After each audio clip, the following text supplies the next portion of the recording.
Before we talk about the Golden State Warriors, check out what Draymond had to say before the season opener. Man, the vibe's been on 10 preseason, one of the best training camps and hardest training camps, I might add. And I'm not saying we're going to go win a championship, but I am saying don't let us win another fucking championship. That's all he's saying. Don't let him win another. Draymond, in midseason form on and off the court, the Warriors beat the Blazers by 35 points in Portland. This was the biggest season opening win in franchise history. Steph, he came one rebound shy of a triple-double, and the new member of the Warriors, Buddy Hield, he chipped in 22 points in 15 minutes. But the story of the game was Steve Kerr's 12-man rotation. This wasn't an accident or garbage time, and Kerr elaborated after the game. We're going to do it. I've never played 12 before, but we're going to do it. So it's not easy, but it's not easy on anybody. But we just have to trust that from one night to the next, we're going to find guys and combinations that really work. This is as deep a team as I've ever coached, and we've got to lean into that. And we're going to play a lot of people. Brian, you were all fired up about this morning. Why? The NBA is 77, 78 years old. This is just not something that's done. He played 11 guys in the first quarter, which I know that Jason Tatum fans may feel a certain way about. But it's pretty phenomenal that he's got 12 guys that he can trust. And actually, what Draymond said is right.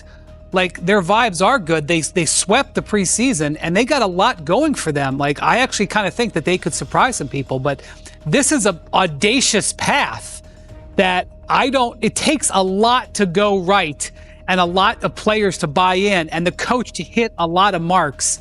You're threading quite a needle trying to pull this off. You know that at my basketball camp, I don't even allow 11 kids on a team because I'm worried somebody won't play enough. Okay, that's at a youth basketball camp. Playing this many guys in an NBA rotation, I get what he's saying, and I think the key is he left out a couple of words. What he really means is for now, because what he's saying is this is going to be a meritocracy. We're going to figure out who's going to grab these minutes because it is not sustainable to do that for an entire season. But right now, what he's really saying is I have 4 guys that I know what I'm getting every night, and I've got a bunch of other guys that on a given night, it might be their night. So you're going to figure this out over a period of time. You got to have a larger sample size. Eventually, this rotation will shrink down to normal numbers because you just can't play that many guys because there's too many guys that are not going to be in rhythm because they're not going to know from night to night exactly how it's going to go for them. So let's see if it works. Last night's a great example of it working, but we'll see. Let's revisit this a month from now. Look, y'all could debate the 11, 12-man rotation. Let me say something. The energy that I'm getting from this locker room right now, I'm feeling this Warriors team, okay? I'm feeling this Warriors team. And guys are bought in. I'm going to say this. Klay Thompson has lit a fire in that Warriors organization. They may not ever say it publicly, but him leaving and going to the Dallas Mavericks, Draymond Green and Steph Curry, they have approached the preseason and the regular season like they have something to prove. Draymond Green's latest challenge to the league isn't just words. It's a fiery declaration from a player who embodies the heart and grit of the Golden State Warriors. His bold proclamation after their victory over the Grizzlies wasn't about individual brilliance, it was a call to arms. We're here to remind the league who we are, Green Thundered, a statement that encapsulated both defiance and warning. Yet beneath those words lies a fragile foundation. This is a man whose leadership is as volatile as it is inspiring. Against Memphis, Green delivered a defensive masterclass, 13 points, 8 rebounds, 7 assists before his temper got the best of him.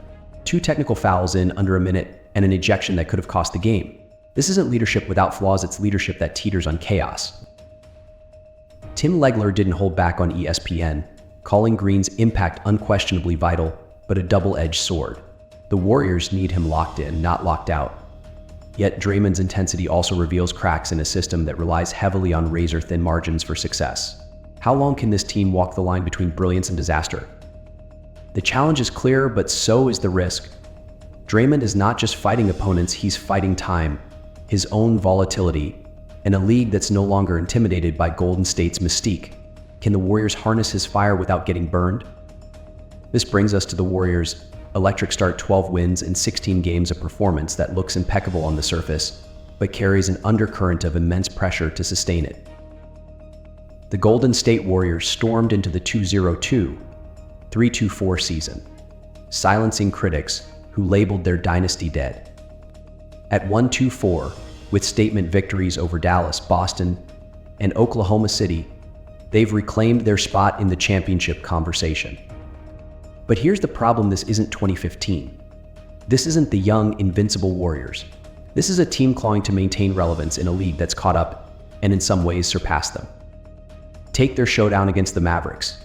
Steph Curry turned back the clock, single-handedly closing the game with 12 straight points.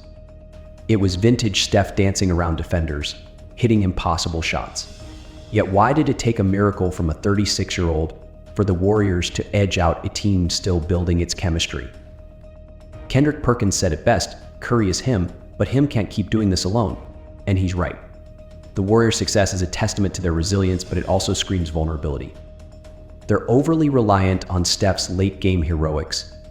And while his numbers, 23.9 points per game on 48% shooting, are MVP-worthy, even he cannot outrun the physical toll forever. And let's talk about their turnover woes. Golden State ranks 12th in turnovers per game, not abysmal, but far from the championship caliber precision they're known for. Sloppy mistakes like Steph's turnover in the dying moments against the Clippers almost cost them the game. These aren't isolated incidents, they're warning signs. The Warriors are winning, yes, but they're winning with flaws. Can they clean up their game before those cracks become too wide to ignore?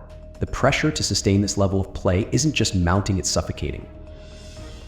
And yet, amid this pressure, Steve Kerr has implemented one of the riskiest coaching strategies in modern NBA history: a 12-man rotation that could either save their season or destroy their chemistry.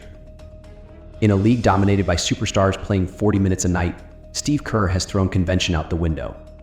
His 12-man rotation is unprecedented, a high-risk experiment that has the entire NBA talking. On paper, it's genius. The Warriors' bench leads the league with 59.6 points per game, giving their starters much-needed rest. But here's the catch: this strategy isn't sustainable without buy-in from everyone.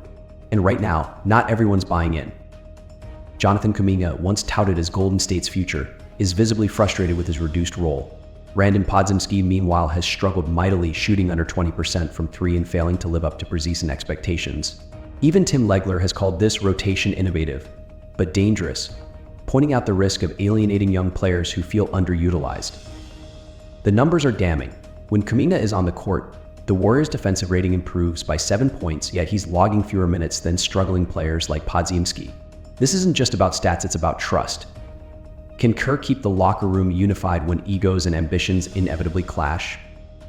And let's not forget the playoff implications. Rotations shrink in the postseason, and chemistry becomes paramount. Will this 12-man experiment leave Golden State unprepared for the tight rotations of playoff basketball? Or will it provide them with a rested, versatile roster that can adapt to any challenge? The stakes couldn't be higher. Steve Kerr's gamble isn't just a coaching decision, it's a bet on his players' maturity, adaptability, and willingness to sacrifice for the greater good. But what happens when those sacrifices breed resentment? What happens when the Warriors' internal conflicts bubble to the surface? Every great dynasty faces internal strife, and the Warriors are no exception. Beneath their early season success lies a simmering tension that could explode at any moment. Draymond Green's fiery leadership style, while inspiring, has also alienated teammates in the past. And now, with younger players like Kuminga and Podziemski struggling for minutes and confidence, the cracks are beginning to show. Consider Kuminga's situation. He's 21, brimming with potential, yet his minutes have been slashed in favor of a struggling Podziemski. Multiple sources suggest he's unhappy, and who can blame him? This is a player who, just last season, was seen as a cornerstone of the Warriors' future. Now, he's an afterthought. Kendrick Perkins didn't mince words: if they don't figure this out, this team will implode by February. Strong words, yes, but not without merit. The Warriors' depth, once seen as their greatest asset, now threatens to become their biggest liability. Dissatisfied players mean fractured chemistry, and fractured chemistry is a death knell in the NBA. Then there's the looming trade rumors. Podziemski's poor play has sparked whispers of him being included in potential deals, with targets like Milwaukee's Pat Connaughton reportedly on the Warriors' radar. These rumors only add fuel to the fire, creating an environment where players are constantly looking over their shoulders. The Warriors are walking a tightrope, and one misstep could send them plummeting into chaos. As tensions rise and the season progresses, one question looms large. Can the Warriors navigate these stormy waters and emerge stronger, or are they destined to unravel? The Warriors season is a paradox, a team that looks dominant on the court but is fraught with challenges off it. Steph Curry is playing some of the best basketball of his career, but even he knows this isn't enough. His MVP-worthy performances can only carry this team so far. Golden State's schedule ahead is brutal. Matchups against the Clippers and Nuggets will test their resolve, and every game feels like a referendum on their ability to contend. Can they prove that their 1-2-4 start wasn't a fluke? Or will they crumble under the weight of expectation? Tim Legler summed it up perfectly. The Warriors are walking a razor's edge. But if anyone can thrive under pressure, it's Steph and this team. It's true this is a team built for adversity, but adversity alone doesn't guarantee success. They'll need unity, discipline, and a little bit of luck to navigate the minefield ahead. The future is uncertain, but one thing is clear: this season will define the Warriors' legacy. Will they rise to the occasion and reclaim their throne, or will we witness the final chapter of a once great dynasty? The Warriors' journey this season isn't just about wins and losses. It's a battle for identity, relevance, and redemption. As they fight to balance bold decisions, internal tensions, and relentless external pressure, one thing remains certain: they've captured our attention. What do you think? Can Golden State overcome these challenges and return to glory, or are we witnessing their last stand? Let us know in the comments below. Don't forget to like, subscribe, and hit the bell for more deep dives into the NBA's most compelling stories.